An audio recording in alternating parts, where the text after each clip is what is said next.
Welcome, everyone.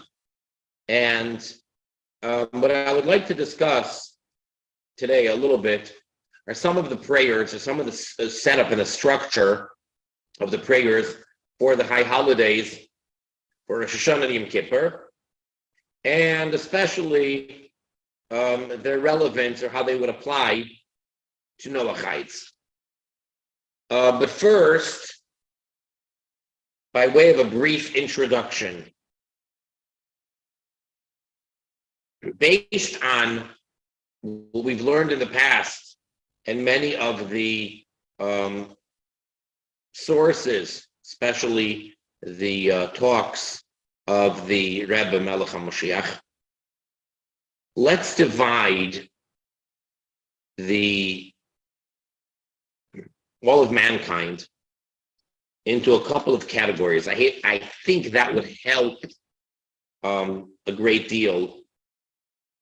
Number one, of course, you have the Bnei Yisrael, the Israelite, the Jews.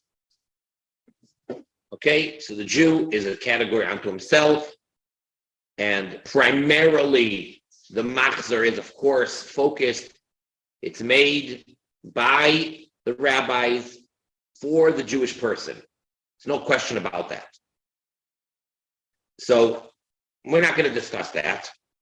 And if a Jew wants to pray, so there are certain prayers which take priority over others. There is definitely an order of importance.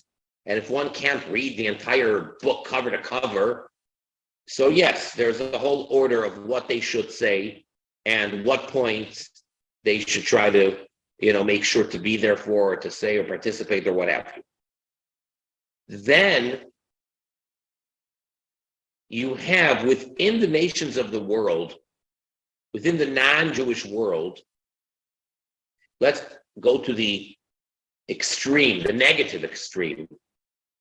You have the evildoers, the wicked nations or the wicked individuals, that many of the verses or many of the prayers that speak about destroying evil are focusing on that.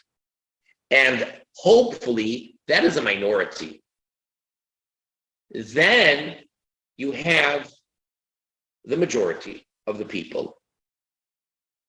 Now, some people are informed, others are less informed.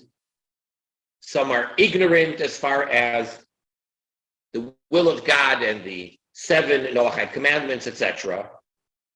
So you have many different categories. However, I think that within this majority of mankind, let's, just for the sake of clarification,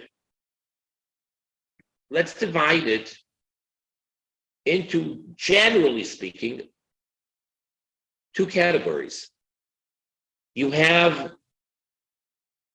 the Noahides, the people that, I should say, everybody's a Noahide. I should say the people that formally keep the 7 Noahide commandments, that they worship God, they believe in God, and that they are devoting their lives to one degree or another, but at least the ideology, and that would be us, are on board. And then you have everyone else. That doesn't mean to go against God, doesn't mean to be idolatrous or rebellious or what have you. They just don't know as much. And I think if we take it like that, much potential confusion would be alleviated. And we can understand what we're doing here and what's going on. Okay. Having said that, that was the brief introduction. And I hope it wasn't confusing. Now, the creation actually begins with day one of creation, as we learn in Genesis. That is not Rosh Hashanah, as we've discussed. That would be on the Jewish calendar, the 25th of Elul, which we mark that by doing nothing special. There is no holiday, there's no special prayer, there's no special custom. Yes, there are individuals that would do a couple of things. Some people add in charity on that day. Some have the custom to actually learn that section from the book of Genesis of creation. That is not an universal custom by the Jewish people. There are individuals who have all sorts of various different beautiful things that they may do, but be it at large, it is not marked. The 25th of Elul, and then the 26th of Elul is the second day of creation, and so forth. Then you come to day number 6. All right, the original Friday, day number 6 of creation. That is when God created Adam and Chava, placed them in Gan Eden, and many things happened on that day. It's pretty remarkable, the amount of things that took place in a very short period of time. They had children, they were expelled from the Garden of Eden, lots of things happened. That is the day that we mark as the beginning of the new Jewish calendar year. And that is the day that we switch the number of years as it is in creation, as we mentioned last time. And we're going to be switching from 5783 to 5784 on the day, the anniversary that man was created. And that basically means to say that until the creation of man, nothing really matters, nothing really counts. And that is because the purpose is for man to serve God. And everything up to that point was to get to that point. And speaking philosophically, the way that it is now, the way that God chose to want and to desire, had we not gotten to the creation of man on day number 6. So it's not just that, well, then we would have had a different story. It would have been completely irrelevant. It would be, from God's perspective, to use our terminology, a complete waste of time, and everything would have been for naught. Everything that he created on day number 1, 2, 3, 4, and 5 is completely irrelevant, insignificant, non-entity, unless we get to the finished point, which of course we did, and God created Adam. Okay, so that becomes the focal point. And mankind was created, put here with a mission. Now, that being said, the structure of the machzor, of the prayer book for the high holidays, is such that we're focusing on a number of things.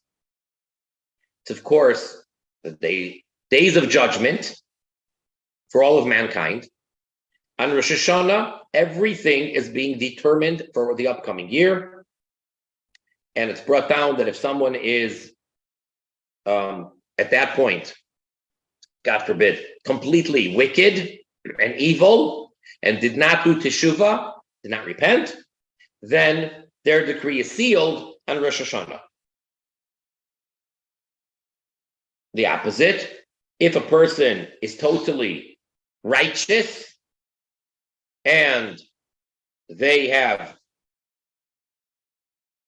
all the merits they need, they did teshuvah, all of their affairs are in order, they are on Rosh Hashanah, immediately their year, their fate, is sealed for the good. They're going to have a year of life, success, prosperity, etc.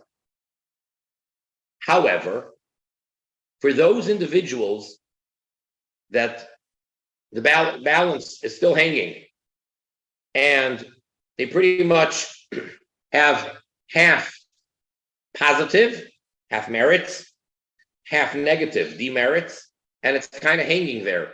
And they didn't go one way or the other. It didn't swing one way or the other. So then they have the next week to tip the scales in whichever direction. And then God, so to say, is waiting to see what that individual does during the 10 days of repentance. Then when it comes to Yom Kippur, the Day of Atonement, the 10th day of the new year, then it is determined and is sealed whether it's for the good or the opposite. Now, on Rosh Hashanah, the original Adam, this is according to the Midrash, the original man said to all of creation, and some of the Psalms in the book of Tehillim, in the book of Psalms, were originally said by Adam, and he's one of the list of some 10 people that King David took it from and then compiled it into his book of praises, of Tehillim, of Psalms. So there are verses there that are attributed to Adam, having said them on Friday after it was created, where he tells all of mankind, come, let us bow and prostrate ourselves and thank God, our Maker. Basically, crowning the king. It's the day of the coronation. And that's what happens every year on Rosh Hashanah. So the way that Hasidus explains it is basically as follows. The system we made it is we have a rule.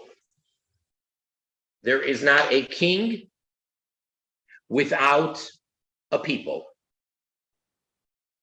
And the definition of people is subjects that are a separate entity. As the expression goes, that a person, a king, cannot be king over his sons, even if he has 1,000 sons, as long as they're his biological children, he cannot be king over them. So they need to be a separate entity. And by them accepting the sovereignty of the king, that arouses a very, very deep desire within the deep depths of the soul of the king to be king.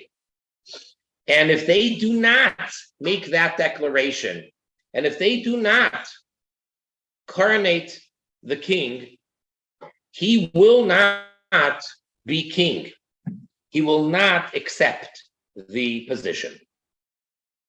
So the way that Hasidus explains it is that annually, every single Rosh Hashanah, right before Rosh Hashanah, the day preceding Rosh Hashanah, the, so to say, desire or will of God to be king leaves the world, goes back to its original state of total and absolute concealment. And he is, to use our terminology, not interested in having this world continue, not interested in creation, and not interested in having us, whether it's the Bnei Yisrael, the Jewish people, doing the 613 and serving him, or the Noahides keeping their laws and serving him in their way. Not interested in the whole thing. I don't need any of this.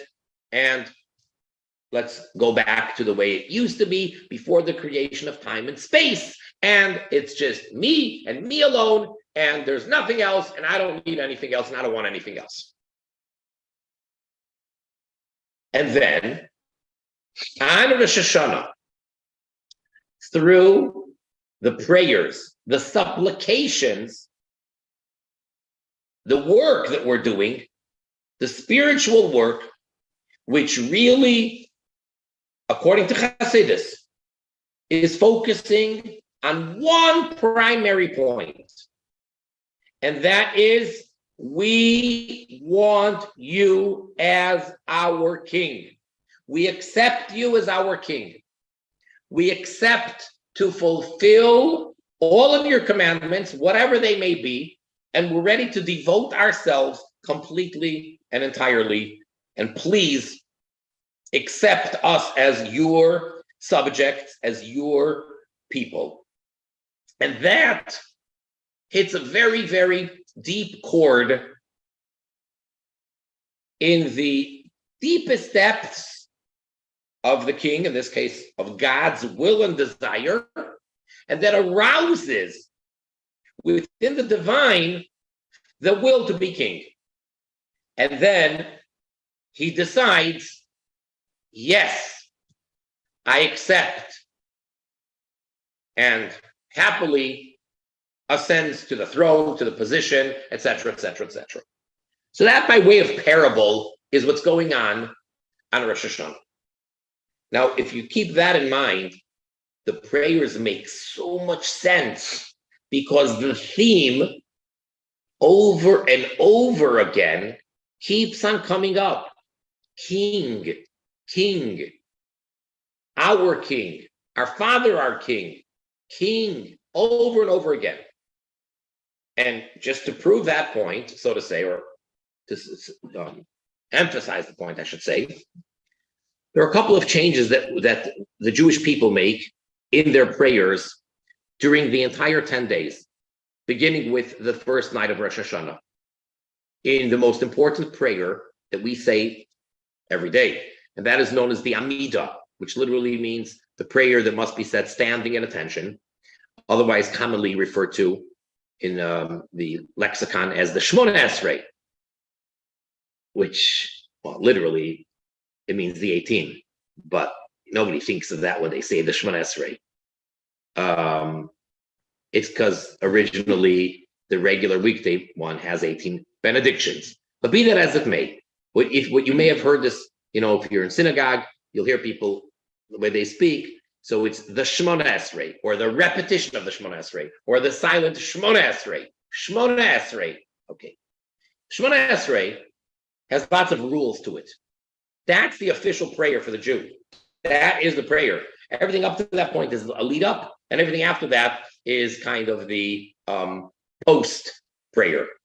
So the prayer itself, if it takes an hour or two, is all leading up and coming down from the Shmona Esrei, which itself, on a regular weekday, might take anywhere from 3 to 5 minutes or so. Anyway, it's very important for the Jew, that is, that he says and pronounces the words properly in the Shemona Esrei. Now, in the third blessing, we make a change, a one-word change. The blessing concludes, Baruch Atah Hashem Hakel HaKadosh, which translated means, like every blessing, blessed are you, and then we say God's name, Hakel HaKadosh, the holy God. During these 10 days, we substitute the word Hakel, which is one of God's names, and instead, not in addition, instead, we say HaMelech HaKadosh, which means the Holy King. So again, instead of saying, blessed are you, God, the Holy God, we say, for these 10 days, blessed are you, God, the Holy King. And then we make another such change in the middle of the Shemona Esrei. So much so that the men of the Great Assembly who made up the prayers the way we have them today, and made up all these rules. And again, for the Jew to fulfill his obligation of prayer, he must do certain things and say certain words. If a person mistakenly even said it the way that it's normally said the whole year, which is very easy to fall into that because the person's praying presumably 3 times a day the entire year, he's very fluent, and the words just come out the way you're accustomed to saying them. And if he accidentally said what normally has to be said during these 10 days, instead of saying Hamelech HaKadosh with a change, he said Akel HaKadosh. His entire Shemoneh Esrei is disqualified, invalid. He needs to repeat it. All the blessings that he said, every time he made a blessing, a benediction, God's name was pronounced in vain. It's a mistake, inadvertent. Okay, so we're not throwing the book at the individual and saying, "Oh, you're so terrible," but it doesn't count. Does not count. One word of a difference, and it's not like he said instead of saying good, he said bad. Instead of saying one word, instead of saying king, he said God's name, referring to God, the king. No, you gotta say the king. So that's just one intense and extreme example. The theme of these days, especially Rosh Hashanah, is the coronation of the king. Now, for all of mankind, that's what we're doing. And therefore, for those that are participating in Rosh Hashanah, whether they're going to a synagogue, whether they're making their own Noahide communal service, or whether it's an individual on his own at home who wants to be part of this awesome day and is plugged in and wants to pray. However you're doing it, it's very important that you realize that we, the people, are crowning him, God Almighty, the King. Now, having said that, I would like to quickly go over the structure of the Musaf, Shemoneh Esrei, for Rosh Hashanah. And I'm going to keep it simple, assuming that you're not looking inside a machzor, because if you are, I don't know which one you're using. And last time I promoted a particular one. I don't know if any of you have that and you have it in front of you. You ordered it if it's available. So let me just keep it really simple. Okay, the Shemoneh Esrei for the Musaf. Musaf is the additional prayer, which we only say a Musaf on Shabbos and on biblical special holidays, like Rosh Hashanah, Yom Kippur, and the 3 festivals of Pesach, Shavuos, and Sukkot. That's it. Those are the days of Musaf. So on Rosh Hashanah, Musaf, which is quite lengthy, has 9 blessings instead of 7. Regular Shabbos one or regular Jewish festival one would have traditionally 7 blessings. This one has 9, and they're quite long. First 3 are basically the same as always, except for the small little additions and this very, very crucial one-word change. And already over there, we are emphasizing and we are begging and beseeching God Almighty to be king in the first 3 blessings, which is very unusual because generally we say don't tamper with the first 3 blessings. See, the normal structure of the Shemoneh Esrei, normally, the first 3 are the same always. The last 3 are the same always. And the middle is where the change happens. First 3 blessings are basically praising God. It's praise. The last ones are basically thanking God. And the middle, if it's a weekday, are basically asking for all of our needs. And if it's Shabbos, so it's speaking about the sanctity and what's so special and unique about this great day of Shabbos or the Jewish holiday or whatever it may be. That's the structure of the Shemoneh Esrei. It's divided up into 3 categories. whether it's 7 blessings or 18, it's divided up into 3 parts. First 3, middle body of it, and the last 3. The first 3 are the most important. Now, we generally don't make any changes to the first 3. And here, in blessing number 3, we are going on and speaking about God being feared by all, God being the king. And we ask him outright, please rule over us and be our king. And besides for you, we have no other king. And then we conclude, of course, as I mentioned, blessed are you, God, King, the Holy King. It then comes the first of the middle 3. So it's blessing number 4 out of the 9. And that is called Malchuyois, which means kingship. Kingship. And it's all about God being king over all and over everything, and it's all about that. Now,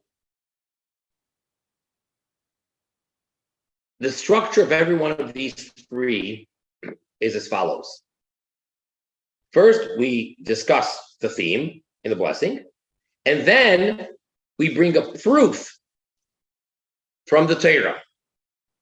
We bring 3 verses from the Torah, the 5 books of Moses. Then we bring 3 verses from the book of Tehillim, Psalms, and then 3 verses from the prophets. We're going a little bit out of order. We do Torah, 3, Tehillim, which is from the writings, 3, then back to the prophets, 3, and then we conclude with 1 from the Torah again. So we have a total of 10 verses. Well, the truth is, when I say a verse, sometimes it's a whole bunch of verses that are coming together. So I should say section. So we have 3 sections of Torah, 3 sections of Psalms, and 3 sections of the prophets, all proving this point. In this case, it's Malchus, that God is king.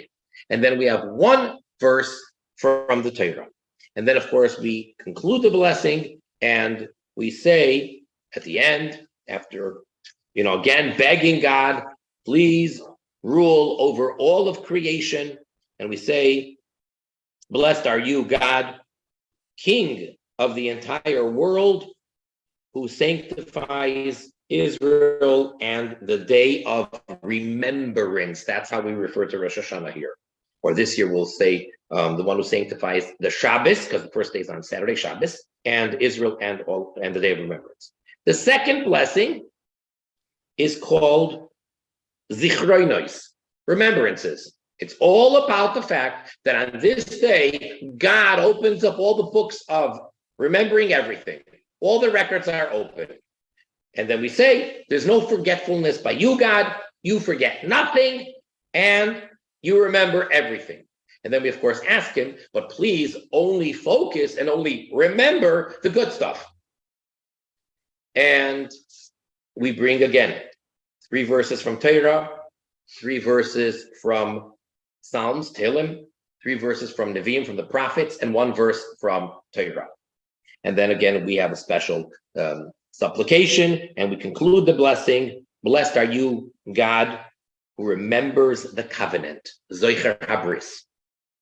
And then finally, blessing number 3 of the middle blessings, which is number 6 of the Shemona Esrei, is Shofros, the blessing of the Shofros, the horn that we sound, the shofar. And that we speak all about the shofar and where we find it all over the place. So 3 verses from the Torah, 3 verses from Tehillim, 3 verses from prophets, then 1 more verse from Torah, and then we conclude again with a supplication, and the blessing concludes, blessed are you, God, who hears the sound of the blowing of the shofar of his nation Israel with mercy. Okay. And then we have the last three blessings of the Shemoneh Esrei, and that concludes the Musaf.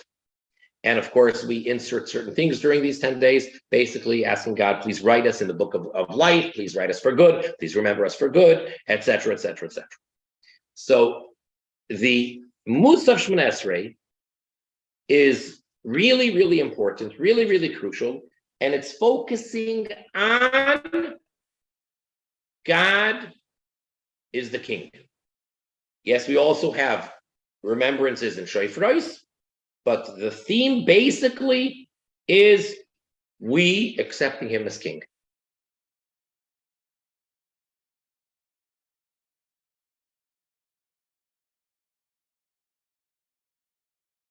There are many reasons given for the mitzvah of sounding the shofar.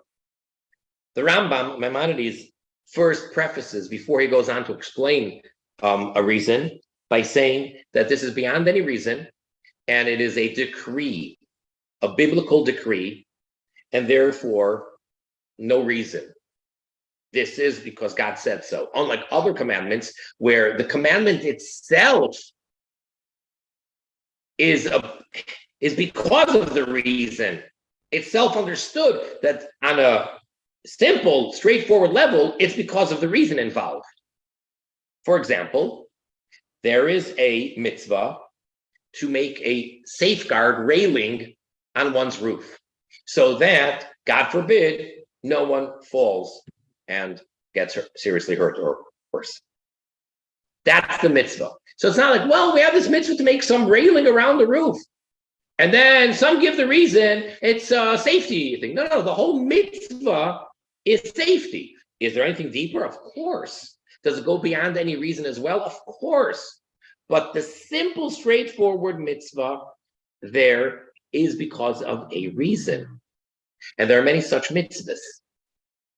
But then you have many mitzvahs which fall into the category where no reason. And it seems like that's the mitzvah of shofar. To sound the shofar, in the words of Maimonides, it is a decree of God in the Torah. But nonetheless, there's a hint. And then he gives one reason, and there's a whole bunch of other reasons. One of the explanations to this great mitzvah of sounding the shofar is that it is the coronation of the king. And similar to down here, when a king is crowned at the coronation, so there are trumpets that are sounded. And when the entire nation there says, "Long live the king," that is what is being expressed. When we sound the shofar on Rosh Hashanah, that is equivalent to we saying to God, in our terminology, in our words, "Long live the king." All right, there's much, much more to say, but I just wanted to give you that perspective of Rosh Hashanah and the prayers of Rosh Hashanah and the shofar of Rosh Hashanah. And basically, I would say, as you're going through the Machzor, the Rosh Hashanah prayer book, if you have the luxury to do so beforehand, to look over the prayers, that would be amazing. That's really preferred. And even if not, as you're doing the prayers on Rosh Hashanah, at your own discretion and at your own feeling, you can choose which parts and which prayers to skip, which to say, and which to focus on more. And don't worry if you're in shul, in synagogue, don't worry where they're up to. I mean, it's nice to be with the congregation, and especially if they're constantly announcing the pages, and if they're going at a pace that you can keep up with, by all means. But otherwise, don't be so concerned because you're at the right place at the right time. 10 pages this way, 10 pages that way. It's okay. And a lot of it are prayers that we say during the repetition when the leader is repeating it. So then there's lots of beautiful, beautiful prayers that are said. I mean, let's open up for discussion, and then I'm going to just share with you one, but not the only one, just particularly one prayer, and you'll understand that that, of course, brings the message of the day, brings the message home. Anyone have anything to ask or share at this point?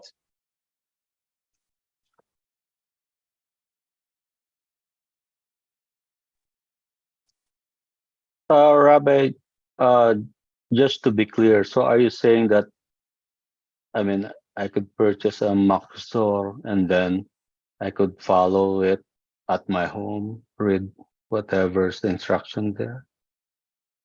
Well, if you're going to be doing it at home, then you're doing it at your own pace. And yes, you can follow along in the Machzor on your own and decide what you would like to say and what not. I can point out a few suggestions that would be really nice for you to say, but for that I need to know exactly, which edition you have to be able to tell you what pages. But yeah, no problem. You purchase a machzor and you follow along at your own pace. Okay, thank you. Yeah. For a Noahide, usually we're told that there's a lot of the stuff in the siddur that would not apply to a Noahide. So, do you have any advice how we would just open up and? I think you'd understand it yourself. What doesn't apply, and it's not like it's the worst thing in the world if you say it. For example, based on the original introduction I gave right at the beginning of today's class, the Aleinu. Some might make the argument that saying Aleinu, which we say at the end of every prayer, but especially it's really highlighted because it's right in the middle of the Shemoneh Esrei on Rosh Hashanah. Saying Aleinu, one might make the mistake and say, oh, that's not for a Noahide. That's not for him to say because it's basically a Jew giving thanks that he's not like all the rest of the nations. But I would make the argument and say, look what it says. You're not like all the other pagan nations. You're not like all those nations that are idolatrous. So, yes, it's thanking God for making us different, but I don't think a Noahide should have a problem with saying that, even if it's not exactly accurate and it wasn't written originally for the non-Jew, which is quite obvious, but big deal. You're still asking God, please get rid of all of the evil, get rid of all the idolatry, and you should be one and your name should be one forever and ever. Hey, why not? So I would say that you don't have to really be that overly concerned with what prayers you're stepping, into. Because again, I keep going back. I've said this many times, that story where the Chida instructed the person to say the Shema Yisrael. So if a Noahide could be instructed every morning and every evening to make the declaration of Shema Yisrael, Hashem Elokeinu, Hashem Echad, Hear, O Israel. So, well, what's wrong? What's the big deal? We have James from Springfield and James from Indiana. All right. James is in plural. Yes. How do you say James in singular? James? Okay, go ahead. Which one of them? From Springfield. Okay. James from Springfield, go ahead. Hey, thank you, gentlemen. I'm sorry I'm using my phone. It's a wonderful class. Thank you for being included amongst everyone. If I may, Rabbi Turin, so the blessing that is said by the Slukim, with Chabad over the Rebbe, should Noahide participate in that? You're speaking about the Yechi? No, you about Rabbi Schneerson. There's a lot of times in events that there's and I have, there's a prayer for the Rebbe, Rabbi, the Chabad leader, and I'm just wondering if that's not that I object, but since I would technical, is that something I can participate in? I would say by all means. The Rebbe from Chabad in New York, I mean, I think he's a blessed soul, but is it proper for Noahide? I would say by all means, my response would be absolutely, yes. He is actually the one who takes the role of Mashiach to promote the 7 Noahide commandments.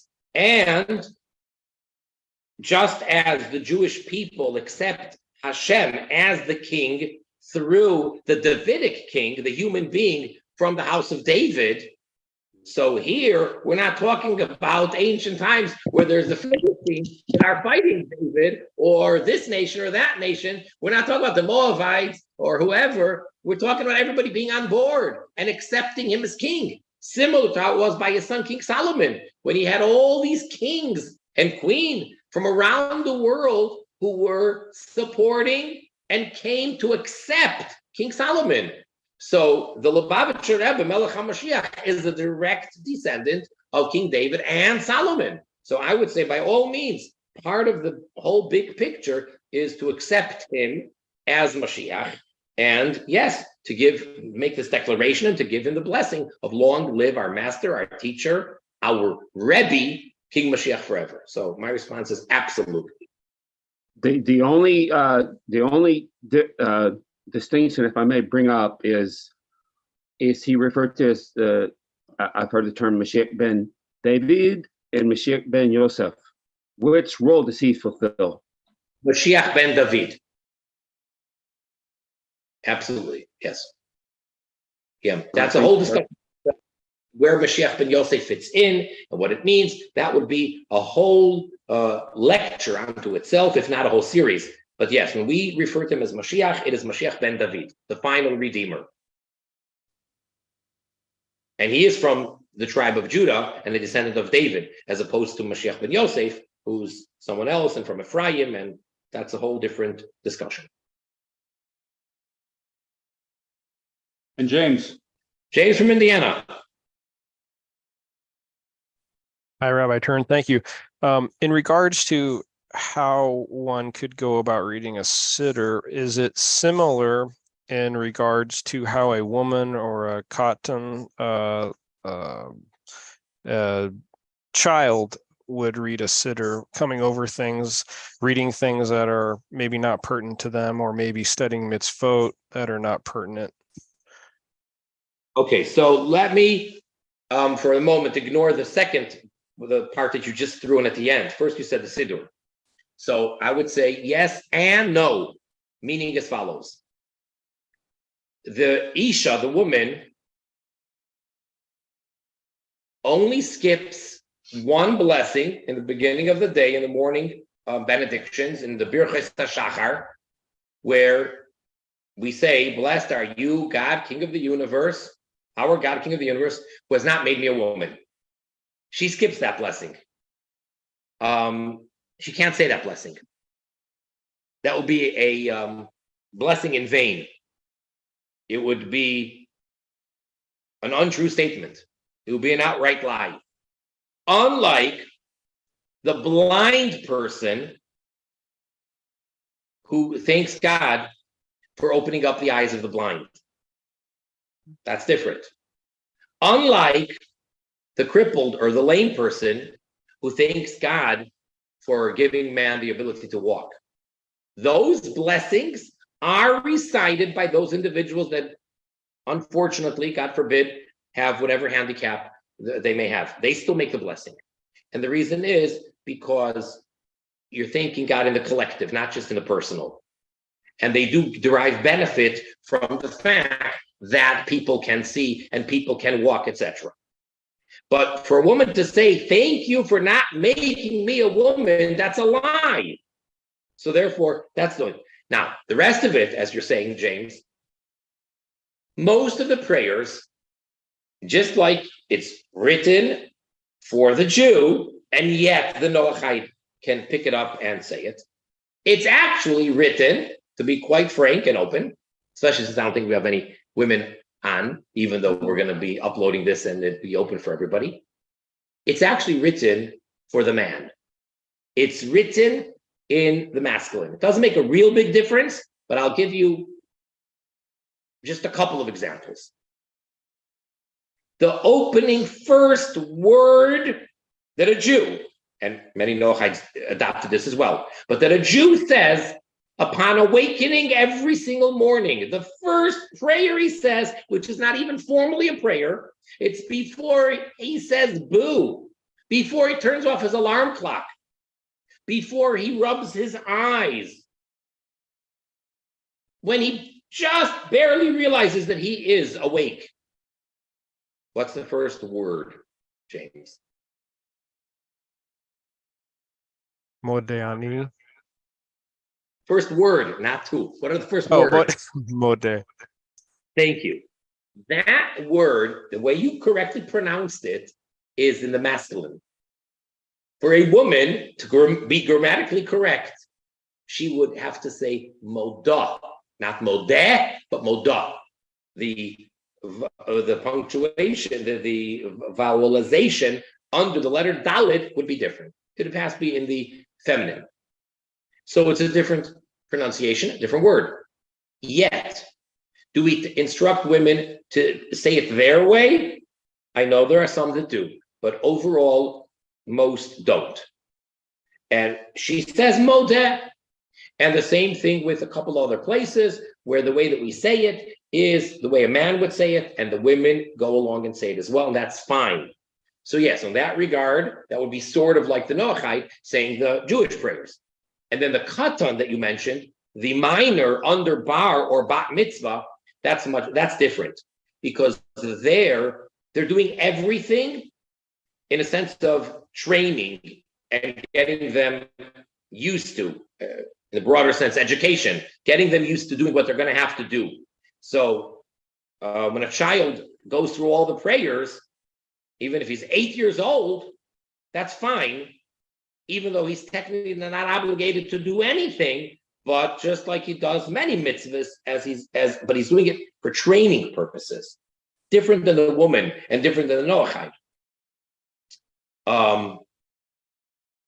For instance, I don't want to get too carried away with this, but let's say the child is not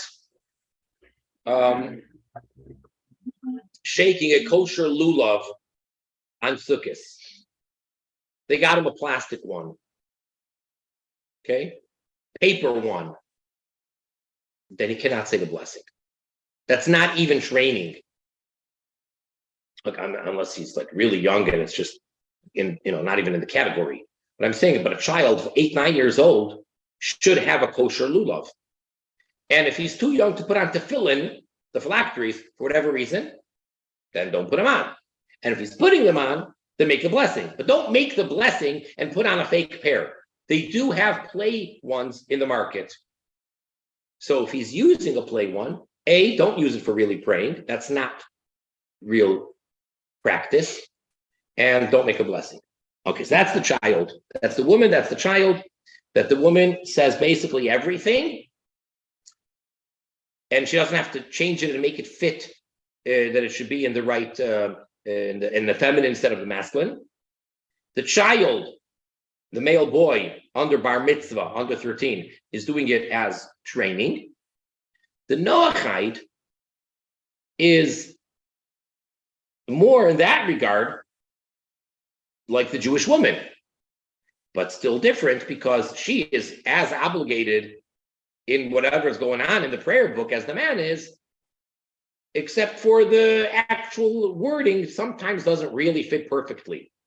Whereas the Noahide is a different category, and that would come into what you were alluding to or mentioned, the one who is not commanded and does it. So that would be like a Jewish woman taking on or doing a mitzvah that she doesn't have to, like a time-bound positive commandment, but it's very different. Very different. What do I mean? if a Jewish woman chooses to do a mitzvah that she doesn't have to do, okay, the general rule is any positive time-bound commandment a Jewish woman doesn't have to keep. But she chooses she wants to do it anyway, like shaking the lulav on Sukkot. So actually there's two opinions, but the opinion that we follow and that we're going to go along with right now is that she can and she does make the blessing. She says the blessing. And she says, blessed are you, God, King of the universe, who has sanctified us with his commandments and commanded us to take the lulav. She could say that.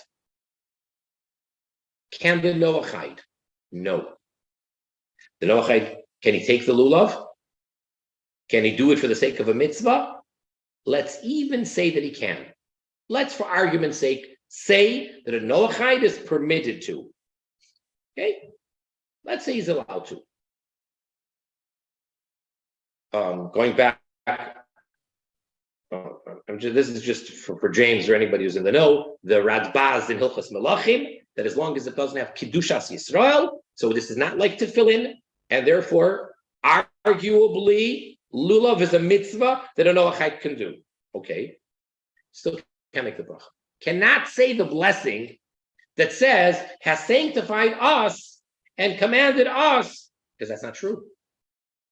You're going to say, well, wait a second, how could the woman could say it? It's also not true in her case. She's not commanded to take the lulav. Only Jewish men are. So why is she permitted to say that blessing? So the explanation given is because she's part of the general category. She's part of the nation that was commanded. So within the nation itself, technically, she doesn't have to. But for Noahide, and for that matter, I would say, even a Ger Taishav, in the times of a Ger Taishav, they still cannot make that blessing because it simply is not true.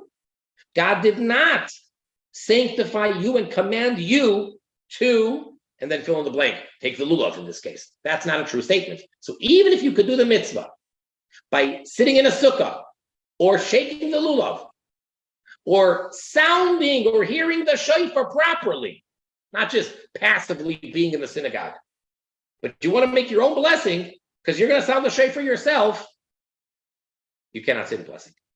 I'm pretty certain that you cannot make the blessing. You want to sound the shofar? Again, arguably you can. Buy a shofar and you learn how to do it properly. A lot of details, lots of laws, exactly what's a proper sound, what's not. It gets really, really, really detailed. Trust me. And you learn how to do it right. And you want to do it at the right time, which is during the day, on Rosh Hashanah. And as a matter of fact, I don't want to give any ideas, but I'm saying this half jokingly. I'm half serious when I say this, but only half. And I don't mean it in practice. I mean it in theory. This year, the Noahide, so to say, has got one up over the Jew. This year, this coming year, Rosh Hashanah. How so? He can carry. It's Sabbath. And So it's Shabbos, therefore, you're on the right path. Go ahead. Therefore, what? I mean, I don't know. Probably Jews will modify a lot of things for the Sabbath. So without going into the whole discussion about it, the bottom line is that for the past 2,000 years or so, Jews do not sound the shofar if it's Shabbos. Rosh Hashanah is 2 days. First day Rosh Hashanah is Shabbos. We don't blow the shofar. That's going to be a big difference this year. I mean, actually this year, well, one moment. You go to synagogue And when it comes to the part where, okay, everyone rise, and we're about to do the shofar, not this year, not the first day of Rosh Hashanah. And in the Shemona Esrei, in the repetition of the Musaf, or in the recital of the silent Musaf, no shofar sounding, which by the way means that the services are going to be that much shorter. Whatever it'll be cut a little bit, depending on the synagogue. It could be anywhere from 20 minutes to 45 minutes, whatever it is. It'll be a shorter service because there's no shofar blowing on the first day. Now, a Noahide, there's no problem with him sounding the shofar on Shabbos. So the Noahide who wants to blow shofar on Rosh Hashanah this year could do it on both days. I'm not encouraging you to do it, but I'm saying theoretically it comes out really kind of interesting. Now, what I'm about to say now is definitely wrong completely, and it's taking it out of bounds. One should not make the following mistake and say, oh, so you know what? I, the Noahide, the non-Jew, will sound the shofar for my Jew who unfortunately can't do it. I'll blow shofar for him. How do you like that? That is absolutely nonsense. Total ridiculous. Why? Because even if it weren't to be on Shabbos, even if it's a regular Rosh Hashanah like the second day, a non-Jew, under any circumstances, no matter what, cannot, the technical term is bimoitzi, cannot exempt the Jew from hearing shofar by him doing it. Even if it's the most dire of situations where the Jew is unable to, and there is no one there who can do it for him, and there is a non-Jew who knows how to blow the shofar perfectly, and he's a Noahide, he's a Ger Toishav, he'll do it right. No way. It is totally worthless. Is it better than nothing? No, it's worse than nothing. Because you'll think that this is something and whatever, no. But for the Noahide himself, in his own home, first day of Rosh Hashanah, again, I'm not telling you to blow the shofar. As a matter of fact, I'm telling you don't blow the shofar. Even if you have a shofar, and you will be sounding it on the second day because you do that thing and you're alone at home. And for you and your family or your small group of Noahides, don't blow it the first day. Why are you blowing the shofar on the first day when no one's doing it? But are you transgressing? Technically, no. You can blow the shofar any Shabbos you want. It's there's nothing wrong with that for a Noach. Anyway.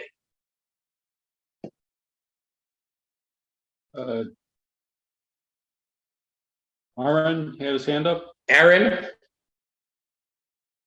Yes, I'm here. Okay, so for the past 20 to 25 years, I've been going to synagogue on Yom Kippur.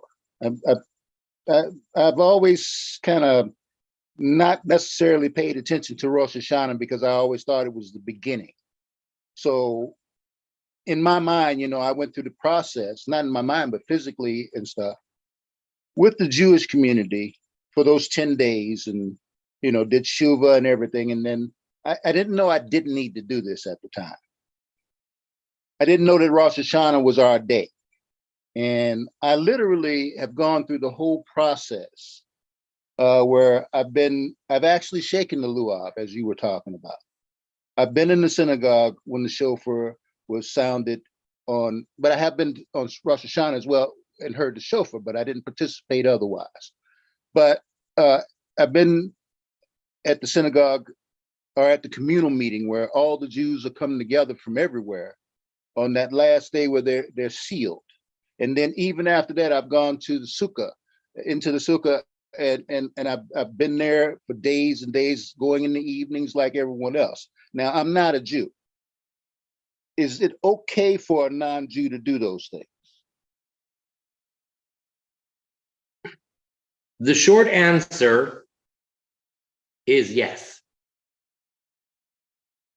Meaning, again, you cannot make the blessing that would, as far as I'm concerned, that would be saying God's name in vain.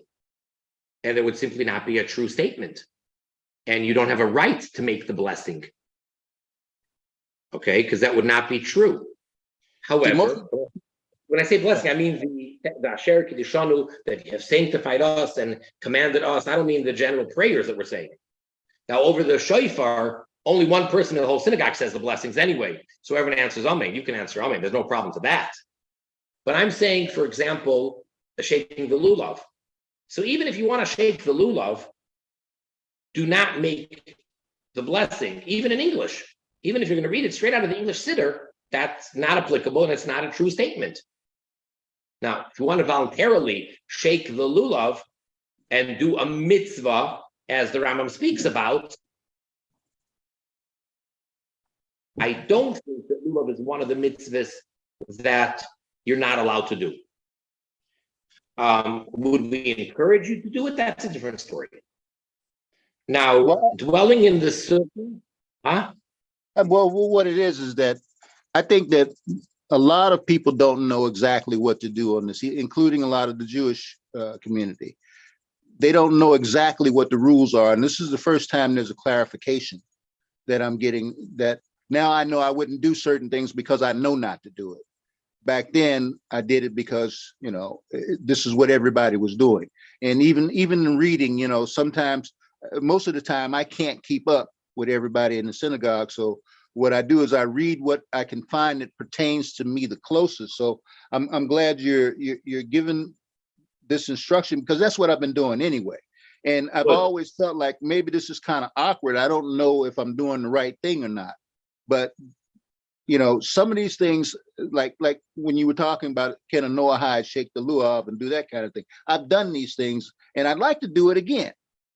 You know, and be in the room with all of that going on at the same time, and because it's a heightening experience. But I wouldn't want to, you know, everybody saying, well, we shouldn't be like the Jews or do what the Jews do. We shouldn't participate at the synagogue, some people are saying, and I don't agree with that.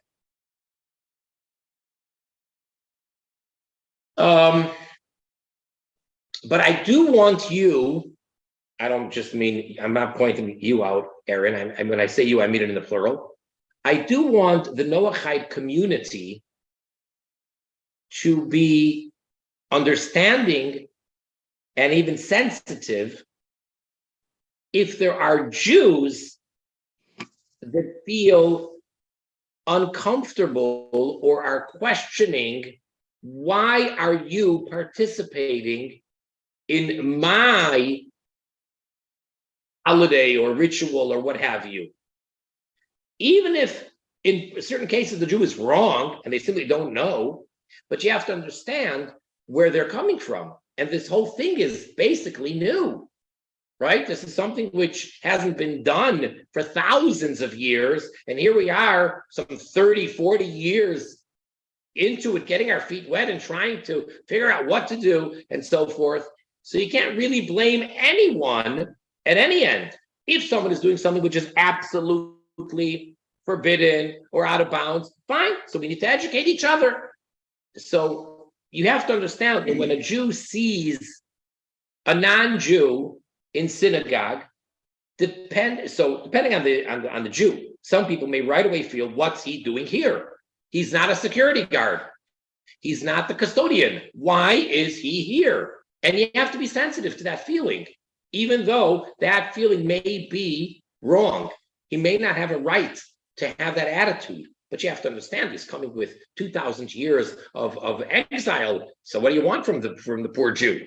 Actually, I'm speaking in regards more to the Noahides that are out here that are learning, and we're having this big what do you call it, rift in the community about who should do what and when should they do it. And it has to do with what should we be doing that's similar to what the Jews do? What should we not be doing? So there are groups that are forming saying, well, we shouldn't do anything. And I don't think that that's good. We can't do everything, but we shouldn't be not doing anything. If we choose we want to go and we want to participate, I would like to know that that's something that we can do, and I can tell other Noahides that. Right. But then you have to get into the details, and you have to know, like the one thing which we mentioned today, you can't make the blessing over the mitzvah, even those mitzvahs that you can do. That has to be known. Or another example, tefillin, putting on the leather boxes, the phylacteries. You can't do that. So even if you feel uncomfortable and say, wait a second, there's 50 men here, and every single one of them is wearing these things. So I could put the yarmulke, the kippah on my head. So why can't I put those boxes on? Or on Shabbos, can I wear the prayer shawl? They're right at the entrance to the synagogue. Every man who comes in takes one of those, puts them on. I just want to look uniform. Can I wear one of those? Maybe, maybe not. So those things we do need to clarify each thing as we go along. So there's lots of details, but as a general rule, yes, you can, and it would even be commendable to be in the synagogue, and you don't have to be passive, and to be somewhat participatory, but there's lots of limitations, as anyone like yourself knows. They're not going to call you up for an aliyah to the Torah. They won't call you up. And you say, wait a second, I've been coming here 25 years, and there's a group of 25 men here, and they call up 8 people every week, and there's kind of a rotation, more or less, and I've never been called up in 25 years. Well, yeah, that's true. They're never going to ask you, no matter how proficient you are in your reading of Hebrew and how fluent you are, they're never going to ask you to lead the services. So there's simply, that's the nature of the whole setup. But should you feel welcome? Absolutely. Should you come? Absolutely. Can you count as one of the 10, which so often happens, especially in Chabad houses, far off places like, let's say, Springfield, Illinois, or even further places. And we need to make the quorum, we need to have 10 men that are 13 and up, 13 years old. Can't be under 13. 10 boys or men, 13 years and up. They have to be male, and they have to be Jewish. Say, yeah, but I'm a Noahide. I learn more and I observe more than this guy who knows nothing. True, he's part of the faith. He's part of the Jewish people. His by birth alone, that's it. Just by birth, he counts, you don't, as far as the quorum of 10 goes. So there's lots of these things that everybody has to get kind of used to or comfortable with. The Noahide has to realize, I don't count. It's like, make a head count. Let's see how many we have over here. No, you don't count. I'll tell you, as a matter of fact, when I was a young man of about 15 years old, I went, and this was in California, and along with 2 other friends of mine, we went for a Shabbos to a Chabad house, which, as many places, some far off place, had, prayers, and they don't get much more than 10 at times. And they were struggling, and we were 3 alone. So, we helped out, and they kept counting. And the rabbi, who was leading everything, said, we don't have a minyan yet. And the 3 of us didn't understand. So what are you talking about? Who taught him how to count?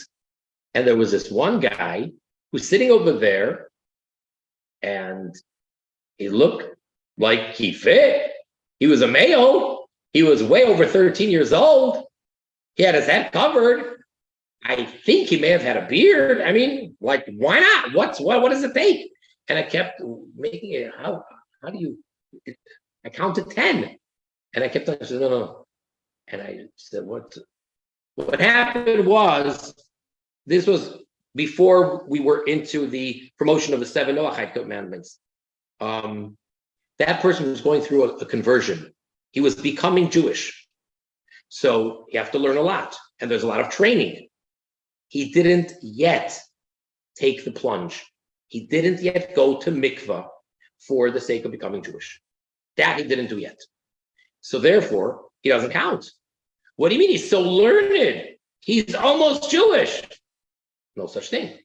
So that was an example where I didn't know what was going on. And again, there was potential to embarrass this guy. Probably he wouldn't get embarrassed because he probably by that point knew so much. And he knows that we need 10, and he knows he doesn't count, and knows these 3 yeshiva boys, they don't know that I'm not really yet. So, but it's just, you have to be careful. That's all. And there could be a lot. Yeah. One time, Bob and I were at Base Menachem, and I remember a Jewish man that came in that I worked with. He said, "Oh, it's 2 Noahides here." He said, "There should be more of you here." And Bob and I were talking, and I said, "Bob, we should invite more people to come up to the synagogue." I was interested in bringing the guys that work for me up there. And Bob made a very, very interesting statement to me. I don't know if you remember this, Bob. You said, "Well, we have to be careful that we don't just bring in a whole bunch of people and that they confuse people in the room into not knowing which ones are there to complete the minyan or not." And that was interesting to hear him say. So Bob taught me something that day. Well, yeah. No, I'm saying we could make it an easy system where, just like you have a name tag, hello, my name is, so you could say, I am a Noahide. I don't count for a minyan. That makes more sense.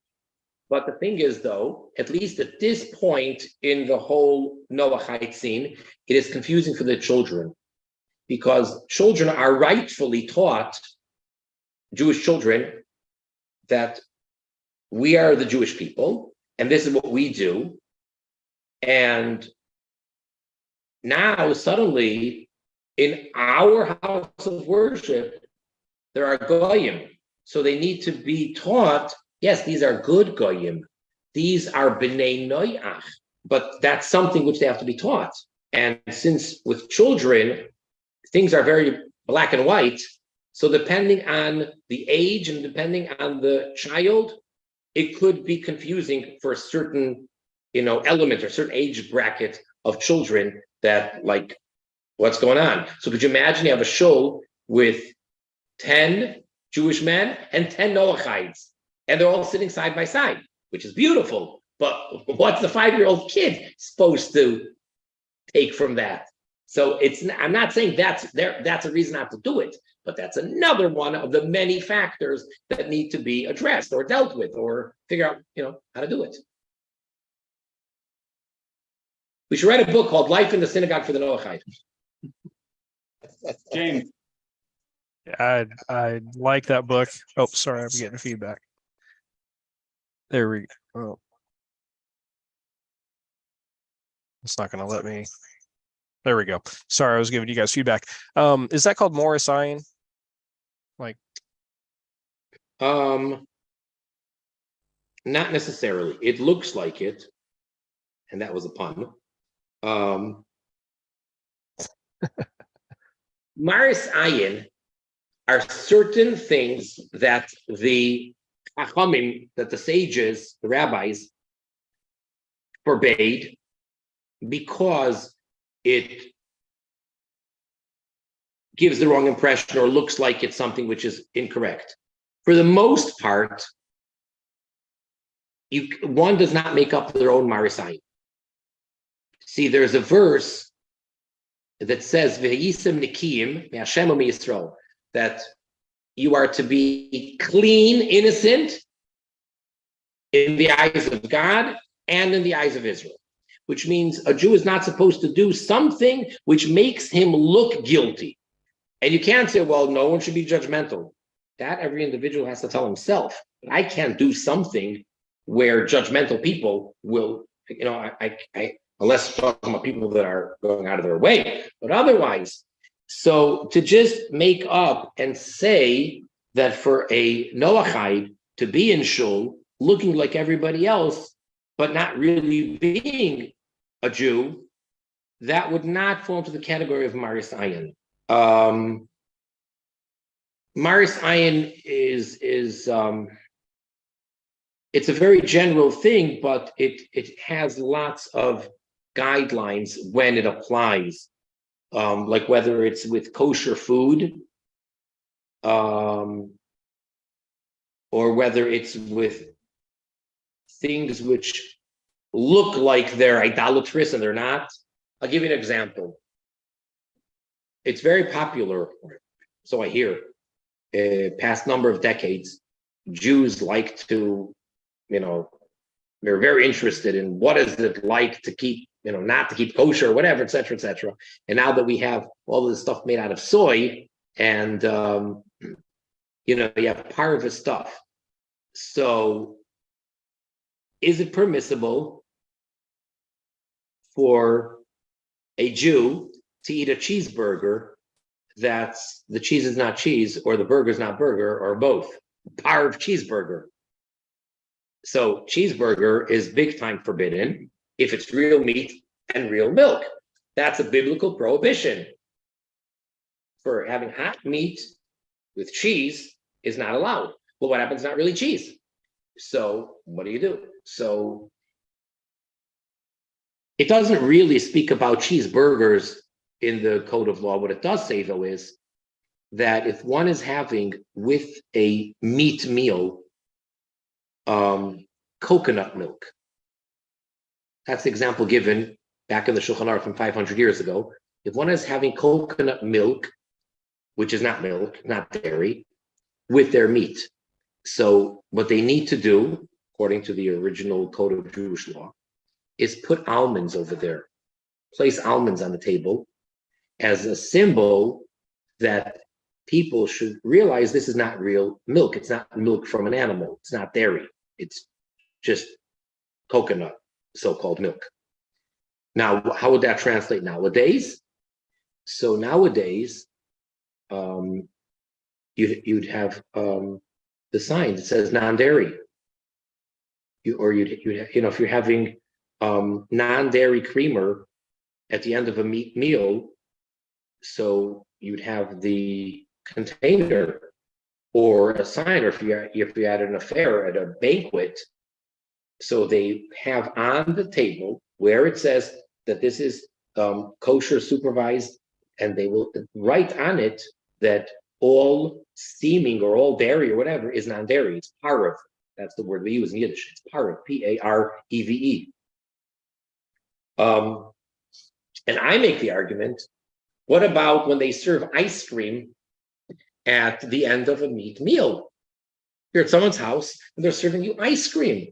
So I maintain that there should be some type of notification, almonds or a sign, saying this is parve ice cream. My colleagues tell me they disagree, and they say no. Nowadays, enough kosher ice cream is parve that there's no assumption that ice cream is dairy. I'm still old-fashioned. Ice cream, in my head, is made out of real milk, and it's dairy. Yes, they invented non-dairy kosher parve ice cream, but you got to say so. Bring the container to the table that says parve on it. But my colleagues tell me that no, everybody assumes that ice cream is got at least a 50% chance, if not more, that it's parve, and therefore you don't have to make any such declaration or notice. So again, we don't just make up Maris Ayin. It is something to be aware of, but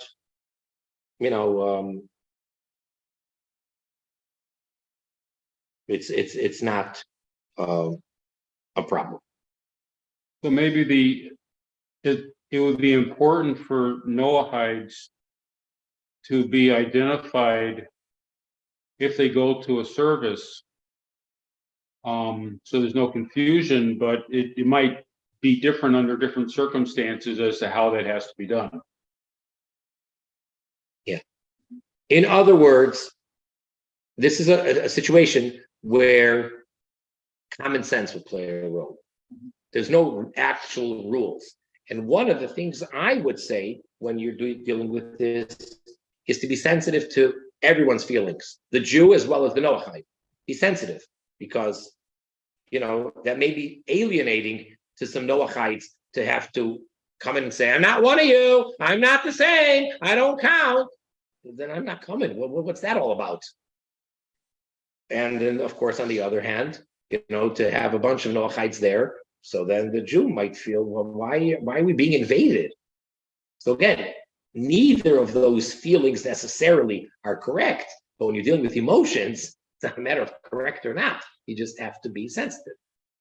But yeah, so each thing should be dealt with common sense, how and when each community, how you deal with it, each synagogue, how you want to deal with it.